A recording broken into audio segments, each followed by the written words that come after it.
Hi అండి. Welcome to our channel. ఈరోజు మనం రెస్టారెంట్ స్టైల్‌లో ఎగ్ ఫ్రైడ్ రైస్‌ని ఎలా ప్రిపేర్ చేసుకోవాలో చూద్దాం. ఎగ్ ఫ్రైడ్ రైస్ చాలా సింపుల్ అండి. Just boiled rice, eggs, vegetables ఉంటే సరిపోతుంది. జస్ట్ 5 మినిట్స్‌లో సర్వ్ చేసుకొని తినేయొచ్చు. దానికోసం ముందుగా ఒక 2 కప్స్ రెగ్యులర్ రైస్‌ని గానీ, బాస్మతి రైస్‌ని గానీ తీసుకొని అందులో కొంచెం సాల్ట్‌ని, ఆయిల్‌ని యాడ్ చేసుకొని ఉడికించుకోవాలి. ఇలా ఉడికించుకున్న రైస్‌ని ప్లేట్‌లో వేసుకొని చల్లార్చుకోవాలి. నెక్స్ట్ స్టవ్ మీద ఒక కడాయిని పెట్టుకొని కొంచెం పెద్దదిగా ఉండేది తీసుకుంటే మనం బాగా కలుపుకోవడానికి బాగా ఉంటుంది. అందులో ఒక 5 టేబుల్ స్పూన్ ఆయిల్‌ని యాడ్ చేసుకోండి. ఇప్పుడు మంటని మీడియం ఫ్లేమ్‌లోకి పెట్టుకొని ఒక 3 ఎగ్స్‌ని బాగా ఒక బౌల్‌లోకి తీసుకొని బాగా మిక్స్ చేసుకొని, ఈ మిక్స్ చేసుకున్న ఎగ్స్‌ని ఈ ఆయిల్‌లో వేసుకొని స్మాష్ చేసుకోవాలండి. బాగా చేసుకోవాలి చూపించిన విధంగా. ఆ తర్వాత మనం కట్ చేసుకున్న వెజిటేబుల్స్ క్యారెట్, క్యాబేజ్, బీన్స్‌ని యాడ్ చేసుకొని బాగా ఫ్రై చేసుకోండి. ఇది ఎగ్ ఫ్రైడ్ రైస్ కాబట్టి మనం వెజిటేబుల్స్ ఎక్కువ వేసుకోవాల్సిన అవసరం లేదండి.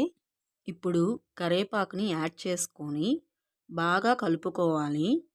ఈ మిశ్రమాన్నంతా బాగా కలుపుకున్న తర్వాత మనం ఉడికించుకు పెట్టుకున్న రైస్ ఉంది కదా 2 కప్స్ రెగ్యులర్ రైస్ కానీ ఆర్ బాస్మతి రైస్ కానీ తీసుకోవచ్చు.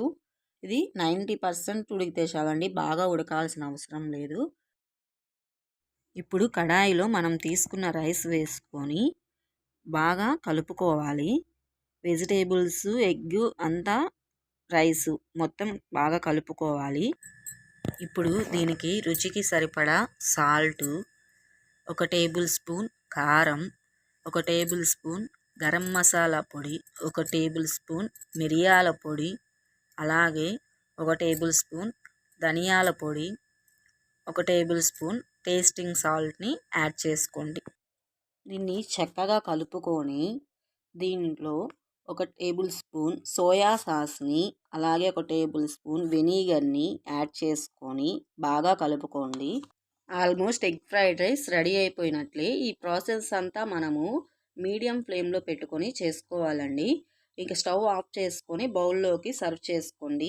అంతే, ఎంతో టేస్టీగా సింపుల్గా జస్ట్ 5 మినిట్స్లో మన పిల్లలకి ఎంతో ఇష్టమైన రెస్టారెంట్ స్టైల్లో ఎగ్ ఫ్రైడ్ రైస్ని ప్రిపేర్ చేసుకోవచ్చు. మీరు కూడా ఇది ట్రై చేసి ఎలా ఉందో నా కామెంట్స్ బాక్స్లో పెట్టండి.